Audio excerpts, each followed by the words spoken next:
ஏசாயா 41வது அதிகாரம் அதனுடைய 12வது வசனத்தை நாம் யாவரும் சேர்ந்து வாசிக்கலாம். உன்னோடே போராடினவர்களை தேடியும் காணாதிருப்பாய், உன்னோடே யுத்தம் பண்ணின மனுஷர் ஒன்றுமில்லாமல் இல் பொருளாவார்கள்.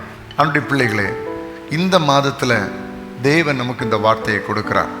அப்படி என்றால் நமக்கு விரோதமாக யுத்தம் செய்கிற எல்லா காரியங்களையும் இந்த செப்டம்பர் மாதத்தில் கர்த்தர் காணாமல் போக பண்ணுவார்.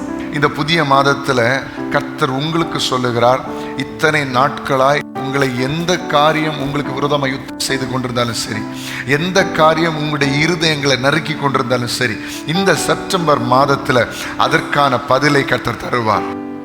கர்த்தர் உங்க வாழ்க்கையில கிரியை செய்யும் போது மற்ற மனிதர்களுக்கு ஆபத்தாய் தோன்றுகிற காரியங்களை கர்த்தர் உங்களுக்கு பாதையாய் மாற்றி தருவார், உங்களுக்கு வழியாய் மாற்றி தருவார். உங்களுடைய வாழ்க்கையில என்ன போராட்டம் இருந்தாலும், என்ன யுத்தம் இருந்தாலும், இந்த செப்டம்பர் மாதத்துல அதற்கு ஒரு ஃபுல் ஸ்டாப், அதுக்கு ஒரு முற்றுப்புள்ளி. இனி விலக்கி விடுகிறதல்ல, இனி தப்பு வைக்கிறதல்ல, இனி நிரந்தரமாய் சில பிரச்சனைகளை கர்த்தர் நம்முடைய வாழ்க்கையை விட்டு மாற்ற போகிறார்.